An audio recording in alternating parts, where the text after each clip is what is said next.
çəkmişdir yoxluğun kədər. Köksümdə döyünən ürəyimdəsən, bunu da bilmirəm, ürəyimdəsən. Zülmətə nur saçan günəş desənsən, çəkdiyin zəhmətlər getmədi hədər.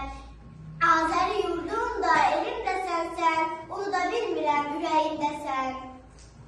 Azərbaycan xalqının böyük çoxluğu siyasətçi Heydər Əliyev 1923-cü il may ayının 10-da Naxçıvan şəhərində anadan olmuşdur.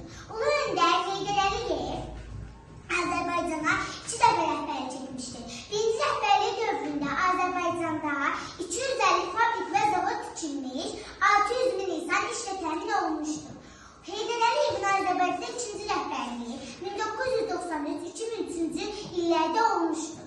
Heydər Əliyev Azərbaycanımızın müstəqilliyini qorumuş, Azərbaycanımızı parçalanmalardan və qardaş qırğınından qorumuşdur.